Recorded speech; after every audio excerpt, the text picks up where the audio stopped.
Hej Mette. Her er vores opgave. Håber du kan lide den, for det kan vi. Specielt Andreas. Andreas elsker biologi med Mette.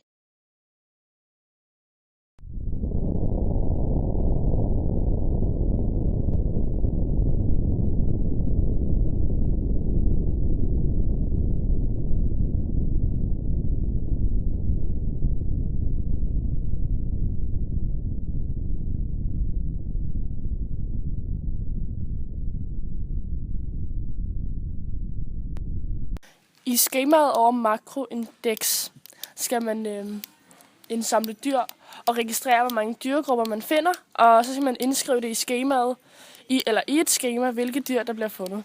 Og når man så har indsamlet dyr i 30 minutter, og fundet ud af, hvilke dyregrupper de er i, så skal man finde søens makroindekstal ved hjælp af makroindeksskemaet.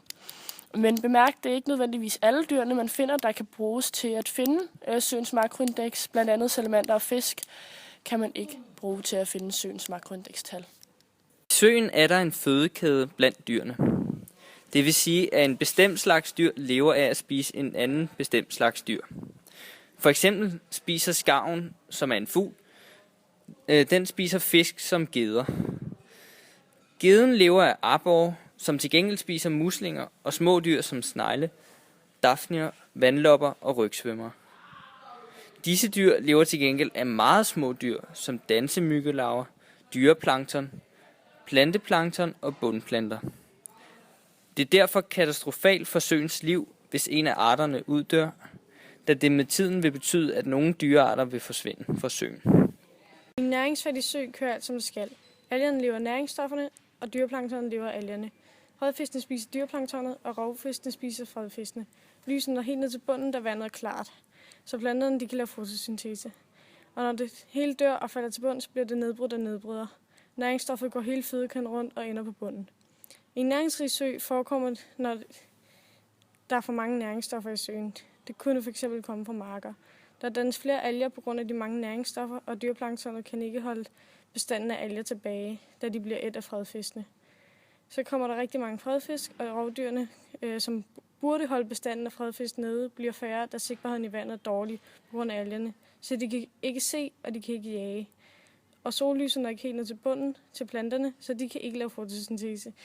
Der kommer også en masse dos, som skal nedbrydes. Men nedbrydningsprocessen optager al ilten på bunden, og det forsinker resten af nedbrydningsprocessen. På grund af iltbanken på bunden bliver noget fosfor lidt tilbage i vandet igen. Det var så det Mette. En stor tak til Frida, Magnus og Pernille for deres smukke stemmer. En lige så stor tak til mor og Andreas, som har sat denne fantastiske video sammen. Vi ved at du kunne lide den Mette. Du har lige lært en hel masse nye ting om søer. For at takke dig.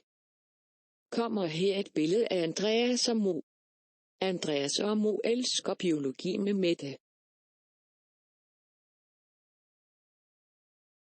Her er Andreas.